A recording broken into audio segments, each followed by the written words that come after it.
Assalamualaikum warahmatullahi wabarakatuh. Sanak saudaro, niniak jo mama, anak jo kemanakan, sarata orang-orang muda jo putih-putih bungsu, kete indak bersabit namo, gadang indak baukan gala, di mana saja berado.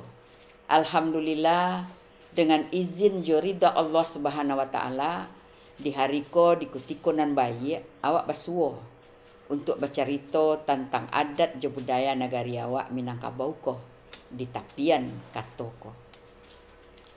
Nan akan awak bincang kini adalah tentang Ranji Limbago adat Minangkabau atau merupakan sistem organisasi kelembagaan dan kemasyarakatan dari adat Minangkabau. Sebagai pengantar, perlu dulu awak pahami pengertian limbago.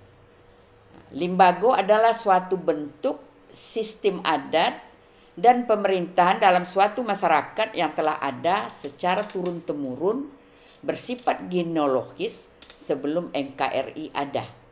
Disebut dalam adat Cupak Usali. Sedangkan lembaga atau lembaga adat adalah organisasi yang dibentuk kemudian disebut dalam adat dengan cupak buatan. Dalam Ranji Limbago adat alam Minangkabau yang tersimpan di Istana Selindung Bulan Pagaruyung dapat dilihat dan dipelajari serta dipahami tentang bagaimana struktur dari adat Minangkabau dan kedudukan Kesultanan Pagaruyung di dalam Konfederasi Alam Minangkabau yang sangat tertata dan jelas. Dalam aturan adat atau kaidah adatnya dikatakan menegakkan pengulu sakato kaum, menobatkan rajo sakato alam. Limbago-limbago adat yang terstruktur, tertata dalam Ranji Limbago tersebut kini merupakan pucuk-pucuk adat atau simpul-simpul budaya karena Kesultanan Pagaruyung tidak lagi berdaulat dalam pemerintahan, tetapi dalam bidang adat dan kebudayaan mereka tersebut tetap menjadi pucuk-pucuk adat atau simpul-simpul budaya yang sangat membantu kita atau orang yang akan belajar tentang adat, budaya serta sejarah Minangkabau. Jadi Ranji Limbago ini sangat penting, sangat membantu untuk orang-orang yang mau belajar atau mengetahui tentang bagaimana struktur adat Minangkabau itu sendiri.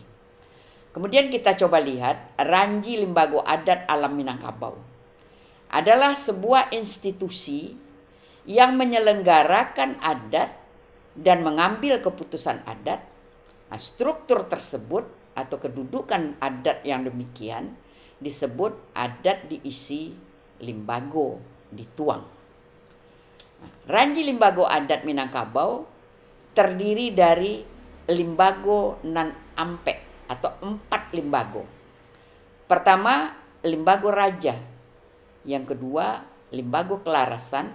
Yang ketiga, limbago kerapatan. Yang keempat, limbago suku dan kaum.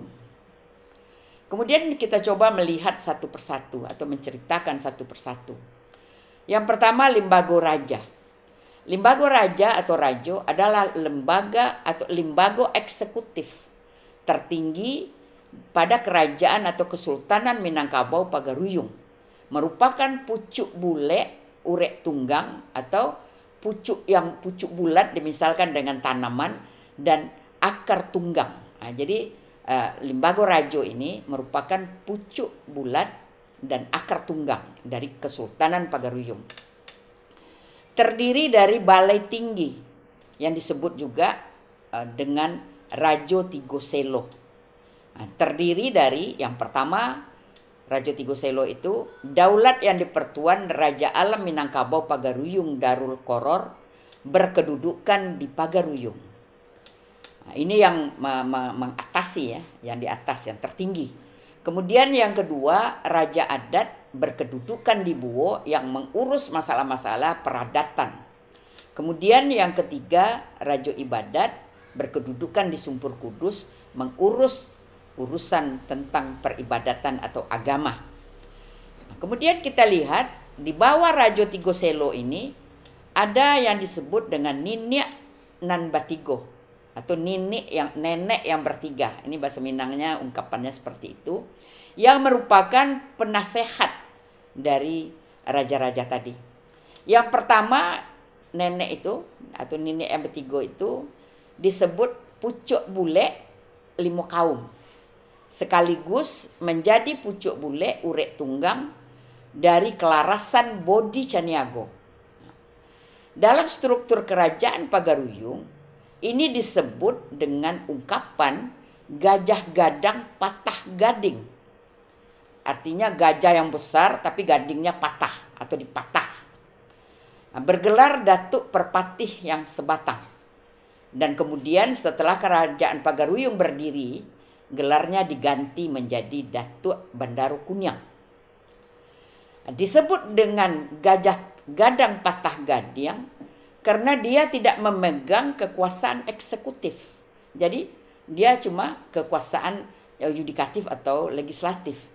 Nah, dalam kedudukannya sebagai gajah gadang patah gading, dia lebih tinggi dari penitahan Sungai Tarap atau pucuk bulat urek tunggang dari kelarasan Koto Piliang.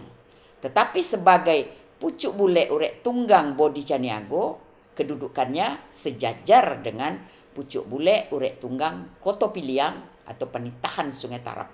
Jadi ada dua jabatan yang berbeda, dan itu akan terlihat di dalam tatanan duduk, misalnya dalam upacara adat di istana, di rumah gadang. Gajah gadang patah gading ini tidak sejajar duduknya dengan pucuk bule atau Perdana Menteri penitahan Sungai Tarap, tapi dia di depan sedikit tapi di belakang raja. Nah, itu aturan duduknya. Kemudian yang kedua, pucuk bule urek tunggang kelarasan Koto Piliang, bergelar Datuk Ketumanggungan. Kemudian gelarnya juga diganti dengan Bandaro Putih sampai hari ini, sekaligus menjadi penitahan Sungai Tarap, salah seorang dari Basa Ampek Balai atau menteri atau Dewan Menteri yang berkedudukan di Sungai Tarap. Kemudian yang ketiga, pucuk bule urek tunggang kelarasan Nan Panjang, bergelar Datuk Siri Marajo Nan Banego. Kemudian gelarnya juga terbagi menjadi dua, Datuk Bandaro Kayo, Datuk Bandaro Kayo di Periangan dan Datuk Kalimarajo di Padang Panjang, berkedudukan di Periangan dan di Padang Panjang. Jadi dua, Periangan Padang Panjang itu bukan satu tapi dua negeri, Periangan dan Padang Panjang. Nah, dari nenek yang bertiga inilah adalah orang bersaudara satu ibu, yaitu anak dari Putih Indojelito. Putih Indojelito ini kalau kita baca dari Tambo misalnya, dia dengan suami pertamanya Sri Maharaja Diraja yang datang mendarat di puncak atau di lereng Gunung Merapi, itu melahirkan seorang putra yang diberi nama Sultan Panduko. Nah, setelah suaminya meninggal, Putih Indojelito ini menikah lagi dengan Cati Bilang Pandai, seorang pakar tapi bukan raja, yang datang juga bersama dengan rombongan Sri Maharaja Diraja. Nah, dari perkawinan ini dia melahirkan dua orang putra, Sultan Balun dan Sultan Basa, serta tiga orang putri, Putri Jamilan, Putri Reno Suda, dan Putri Sari Alam. Kemudian berdasarkan kesepakatan orang berlima bersaudara itu, maka sistem adat dan daerah mereka bagi atas tiga. Sejarahnya banyak itu kalau kita uraikan, tapi artinya yang kita simpulkan seperti itu ceritanya. Sultan Panduko yang bergelar Datuk Ketumanggungan bersama adik perempuannya Putih Jamilan, dia pindah dari Periangan Padang Panjang ke Bungos Tatangkai di Sungai Tarap, kemudian mendirikan semacam kerajaan Bungos Tangkai dan memakai sistem adat Koto Piliang. Koto Piliang ini berjanjang naik, bertangga turun.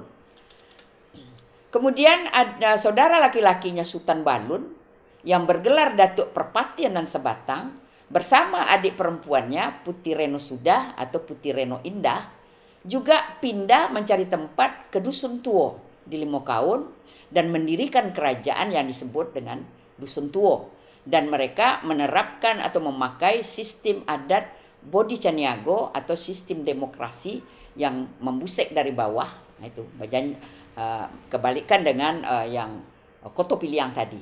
Kemudian saudara laki-lakinya yang ketiga, Sultan Basa, yang bergelar Datuk Siri Marajonan Banego, bersama adik perempuannya yang kecil, yang bungsu, yang bernama Putih Sari Alam, tetap tinggal di Periangan Padang Panjang. Dan mereka memakai adat sistem campuran dari kedua kelarasan itu, Koto Piliang dan Bodi Caniago, yang disebut juga dengan pisang karena dia mengungkapkan kelarasannya itu, kelarasan yang panjang itu. Pisang si kale-kale utan, pisang timbatu nembagata, di kecen Koto Piliang bukan, Bodi Caniago inyo antah. Nah, itu. Jadi campuran dari kedua, dan itu di negeri asal pertama kali dipakai kedua-dua sistem itu bercampur. Nah, dari ketiga perempuan, anak putih Indo-Jalito inilah kalau kita buatkan sebuah analisa, sebab sampai hari ini orang masih bertanya-tanya kapan itu mulai sistem matrilineal itu diterapkan di Minangkabau. Jadi kalau kita selusuri atau kita analisa, dari ketiga perempuan anak putih Indo-Jalito ini diperkirakan dimulainya sistem kekerabatan matrilineal Minangkabau yang bersuku ke ibu. Nah, alasannya bisa kita bikinkan argumentasinya. Kenapa dia memilih matrilineal, artinya bersuku ke ibu bukan bersuku ke ayah? Nah, mungkin bisa kita pertimbangkan dengan raso Jopareso, karena mereka semuanya kelima-limanya berasal dari satu ibu yang sama dengan ayah yang berbeda. Nah, ayah dari Datuk Ketumanggungan adalah Raja Sri Maharaja Diraja, sedang ayah saudaranya yang 4 orang adalah orang biasa. Maka yang paling adil dan sesuai dengan raso Jopareso, maka diambillah suku dari ibu mereka sehingga mereka tidak dibedakan oleh ayah. Tapi kalau dari ayah tentu ada perbedaan. Ini ayahnya raja, ini ayahnya bukan raja. Nah, jadi maka diambillah sistem matrilineal itu dari ibunya yang sama. Jadi semuanya tidak merasa kecil hati, tidak dibeda-bedakan. Dari ibu yang sama, artinya statusnya ketiga-tiga mereka itu, ketiga kelarasan itu mempunyai status yang sama. Nah, sedangkan nama sukunya itu disesuaikan dengan sistem yang dibuat oleh ketiga saudara laki-lakinya. Jadi keturunan dari Putih Jamilan itu bersuku Koto Piliang. Jadi Koto Piliang ya, Koto dan Piliang, dan mungkin nanti berkembang. Nah, keturunan Putih Renosuda itu bersuku Bodi Caniago, yang dikembangkan di Limokaum atau di kerajaan Dusun Tuo. Sementara tadi suku Koto Piliang di kerajaan Bungos Tangkai di Sungai Tarap. Nah, sedangkan Putih Sari Alam bersuku campuran. Ada yang menyebutnya pisang. Itu yang tadi dia mencampur kedua sistem kelarasan itu, Koto Piliang dengan Bodi Caniago, yang disebut dengan larenan panjang. Maka sejak itu bisa kita ketahui ada 5 kelompok perkauman keibuan yang dinamakan kelompok persukuan Koto, Piliang, Bodi, Caniago, dan Pisang. Nah, dari kelima suku itulah kemudian berkembang menjadi puluhan bahkan ratusan pesukuan sampai sekarang. Tinggal lagi bagaimana kita menyesuaikan, mencari suku kita merujuk kepada 5 suku dasar tadi. Koto, Piliang, Bodi, Caniago, dan Pisang. Nah, kemudian dari limbago kelarasan tadi ada Balai Basah. Itu merupakan kabinet atau Dewan Menteri dari Kerajaan Pagaruyung yang terdiri dari yang disebut dengan Basa Ampek Balai. Jadi 4 orang besar atau Dewan Menteri yang 4. Yang pertama pemuncak, Perdana Menteri. Disebut Tuan Titah, berkedudukan di Sungai Tarap, sekaligus dia menjadi pimpinan dari Basa Ampek Balai atau dari Dewan Menteri itu. Kemudian yang kedua Payung Panji. Kalau kita analogikan dengan keadaan di negara kita sekarang, semacam Menko Polkam, disebut Tuan Indomo, berkedudukan di Sarwaso. Kemudian yang ketiga yang disebut dengan Aluang Bunian atau disebut juga anak kunci, ini semacam Menko Kesrah, disebut Tuan Manghudum, berkedudukan di Semania. Kemudian Suluh Bendang, ini adalah Menteri Agama dan Penerangan, disebut Tuan Kadi, berkedudukan di Padang Gantiang.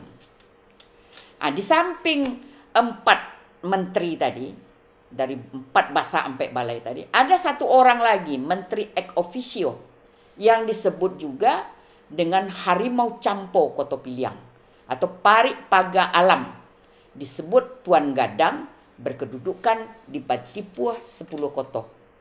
Tuan Gadang tidak masuk ke dalam basa sampai balai atau ke Dewan Menteri itu. Garis komandonya langsung dari Raja Alam, tidak dari Perdana Menteri atau Tuan Titah. Jadi sama dengan kalau di Indonesia kan juga Panglima ABRI itu kan langsung dari presiden dia dapat perintah. Nah, itulah sanak saudara niniak jo mama, anak jo kamanakan, sarato orang-orang muda jo putih-putih bongsu, ketek indak besabit namo, gadang indak baimbauan gala, di mana saja berado, ainggo ikolah dahulu, insya Allah kok lai umur sama panjang, basuo wak Bali malanjuan cerita tentang nagari awak di tapian katoko.